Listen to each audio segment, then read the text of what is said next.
Agora, Felipe Monteiro, política pública assistencialista sempre é simpática. Claro, colocar o pobre no orçamento é um discurso tentador. Só que minha pergunta é, qual a sustentabilidade disso? Nós não deveríamos estar nos endividando para aumentar o nível de investimento, e aí o investimento gerando emprego, e com o emprego você retira a política assistencialista. O jeito está trabalhando, ele está ganhando, ele está fazendo circular o dinheiro, e ao mesmo tempo as empresas estão crescendo com a redução da carga tributária. Essa forma de atender, como disse a professora Carla Beni, colocar o pobre no orçamento, esfolando as empresas com excessiva arrecadação tributária, não é uma sentença de morte para essas empresas no curto prazo? Não é uma estratégia marcada para morrer? 2027, que não tem dinheiro para a educação e para a saúde. Eu quero que você faça a sua análise. Você que é um amante enlouquecido do déficit público. Ô Capês, eu acho que as duas coisas não andam separadas, não. E não vejo que seja algo contraditório você colocar o pobre no orçamento, você aumentar o poder de compra da população e você prejudicar a empresa por outro lado. Claro que não. A pessoa consumindo, ganhando mais dinheiro, se enriquecendo mais, vai comprar mais. As empresas conseguem vender mais porque as pessoas estão consumindo mais também. Então não vejo que essa equação que você montou de forma artificial faça algum sentido nesse caso. Pelo contrário, faz nenhum sentido. Para variar, não faz nenhum sentido, né? Esse é o primeiro ponto. O segundo ponto é o seguinte, que é importante destacar. A Carla, ela foi muito precisa quando ela falou que investimento público anda junto com o investimento privado. O que acontece no Brasil, no meu modo de ver, é que as empresas estão endividadas. Ou seja, a gente está no maior número de empresas de recuperação judicial, extrajudicial, né? Então, qual que é a forma de você ter crescimento econômico? Eu tenho as famílias. Como é que calcula o PIB? O quanto que a família gasta? As famílias estão endividadas. Mais de 60% das pessoas estão no SPC e no Serasa, ou seja, não tem condição de consumir mais. As empresas, o quanto que a empresa produz? As empresas estão endividadas e não conseguem contrair empréstimo porque o Banco Central colocou taxa de juros lá em cima, né? Então, não vai ser por aí que você vai conseguir fazer o PIB crescer. Outra variável é o quanto o poder público investe. E a última variável é a balança comercial que está retratada no agronegócio. O agronegócio tem um limite, cresceu 12%, mas tem um limite. Então, a única forma de você ter crescimento econômico é por meio de investimento público, no caso do Brasil. Então, a gente não pode ter medo de investir para crescer, investir para fazer com que as empresas consigam gerar mais caixas, investir para fazer com que a população consiga se engrandecer. Com isso, a gente faz o país ficar rico. O país ficando rico, a gente paga a conta do déficit fiscal, que o Capês é tarado pelo déficit fiscal, né? Então paga a conta depois. Não tem que ficar pensando nessas coisas assim, como se fosse algo sagrado. Não, para com isso. Vamos pensar para frente. Vamos pensar em inovação institucional. Agora, é um absurdo o banqueiro do Banco Central colocar a taxa de juros em 14% por 35%. Não tem nenhuma lógica nisso. Aí fala que o argumento é para controlar a inflação. Mas quando você pega a inflação no Brasil, grande parte são preços regulados. A gasolina, interessa mais quanto que o Conselho da Petrobras vai decidir pelo aumento da gasolina do que o valor do IPCA, do que a taxa de juros do Banco Central, não é? Faz muito mais sentido para preço da energia, quanto que a ANEEL vai repassar para o consumidor de energia ou o valor da taxa de juros. Ou seja, a taxa de juros não tem necessariamente a ver diretamente com a questão da inflação. Então é um erro. No Brasil as duas coisas não andam juntas. Então o único motivo que tem para a taxa de juros estar elevada, na minha modo de ver, é porque o Brasil é o país dos rentistas. Infelizmente, essa é a realidade. Rentistas, não dentistas. Rentistas. Muito bem. É problema de dicção. Não, imagina. Eu queria fazer uma pergunta agora para a Priscila Silveira e para o Rodolfo Maris e com o comentário da Carla Beni, que é economista. E para fazer essa pergunta, eu sou obrigado a pedir vocês 30 segundos para eu fazer um rápido esforço histórico para que a pergunta tenha fundamento. Vamos pegar o exemplo dos Estados Unidos da América, a maior economia do mundo com um PIB de 29 trilhões de dólares. Os Estados Unidos da América adotaram essa política. Olha que é um país capitalista, hein? Os democratas, que é a esquerda norte-americana, adotou a política assistencialista. Muito bem. E a política assistencialista levou à desindustrialização dos Estados Unidos, porque é mais cômodo emitir uma nota de $100 por $1, como a economia mundial é dolarizada, e comprar produto da China.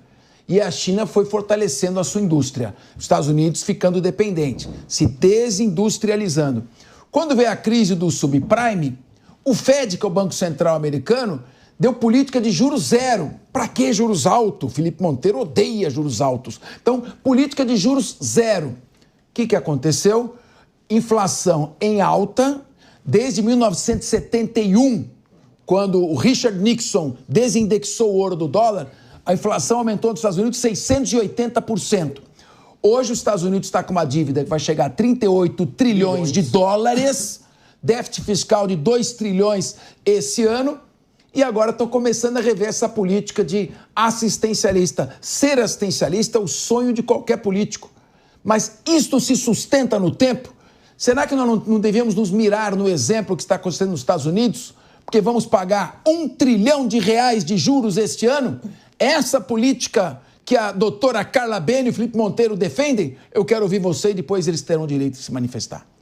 Capês, a gente observa, você vai falar assim, ela é murista. O que a gente observa aqui?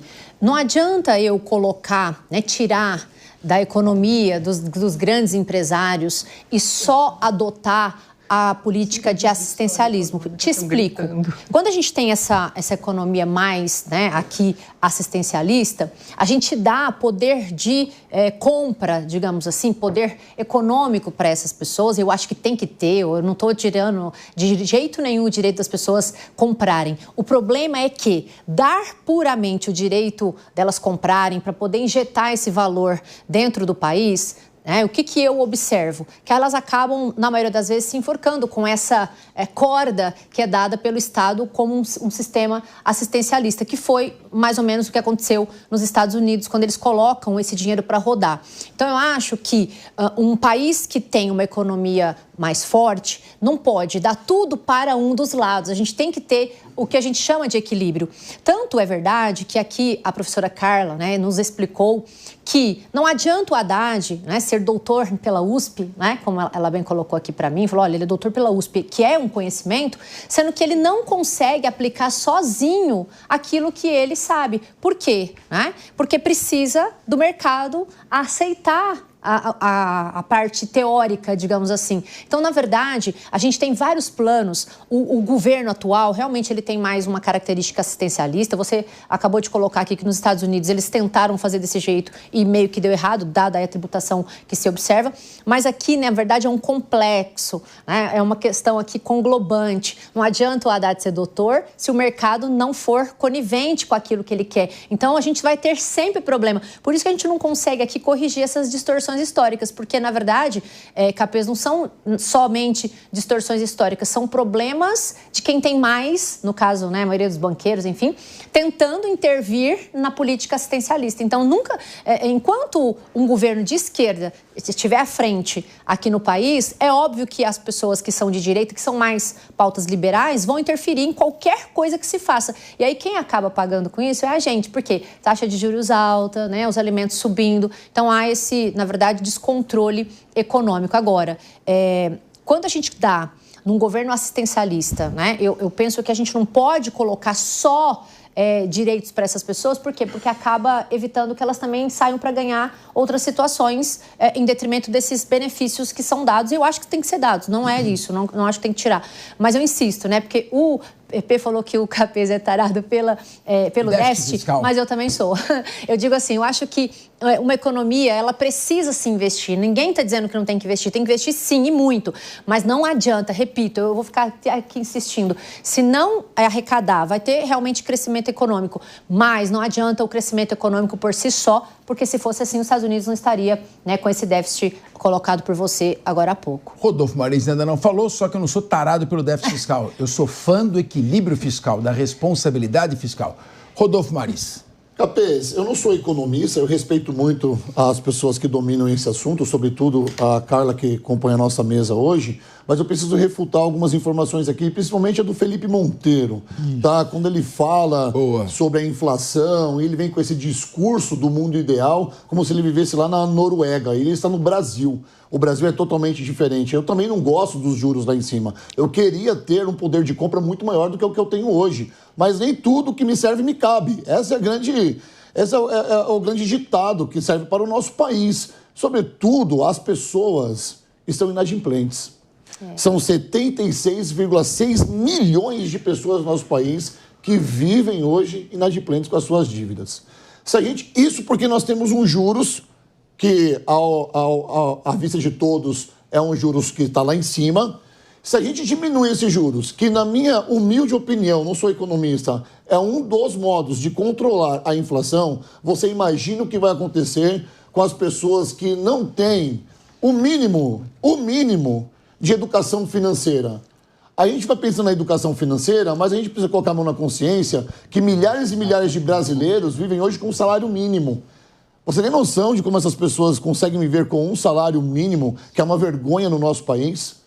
76,6 milhões de pessoas estão inadimplentes hoje. E se a gente colocar nas dívidas em empresas, mais de 7,3 milhões de empresas estão atrasados em suas dívidas hoje. Então o Felipe vem com um discurso de que tem que aumentar o poder de compra, de que tem que abaixar os juros. Nós estamos no Brasil. A economia do Brasil não é de Bolsonaro e de Lula, é de anos e anos e anos e anos de atraso.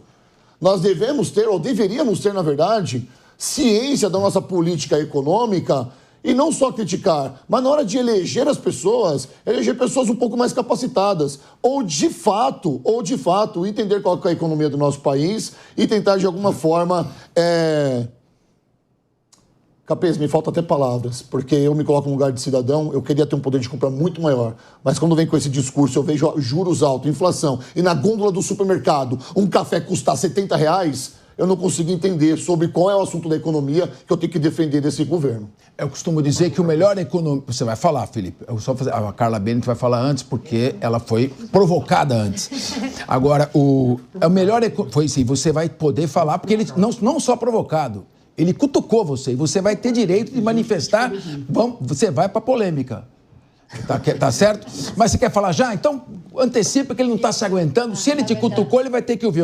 Você tá com a palavra. Hoje ele te condou de mim, o Rodolfo. Ele falou o quê? Você acha que a taxa de juros alta faz com que o pessoal se divide menos? Essa que é a lógica? Não, o que ele quis dizer, pelo que eu entendi, é o seguinte: sem a taxa de juros controlada, a inflação dispara e o povo sente na hora da gôndola, na hora que ele vai comprar. Ou seja, você está mandando baixar os juros sem saber que isso vai aumentar a inflação. E quem vai sofrer é o povo que chega lá para comprar. E de povo, acho que ele entende mais que você, mas a palavra está contigo. Não, argumento ad hominem. Não sei por que de povo você fala que entende mais do que eu.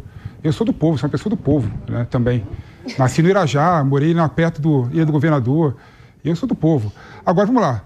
Tirando esse argumento ad hominem que é bobo... Diva do Irajá, tirando esse argumento ad hominem que é bobo, né, que não propõe nada, né? Tudo pro PP agora é argumento ad hominem. Parece o aluno de primeiro ano na faculdade. Não foi você, foi ele que falou. Não foi você, não cita agredido, porque foi ele que falou. Que de povo você entende mais do que eu. Ou seja, como você... isso é ad hominem puro. Vamos lá. Primeiro é o seguinte,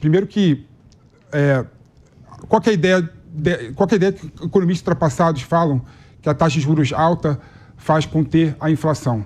É uma ideia equivocada de olhar para a economia somente do lado da demanda.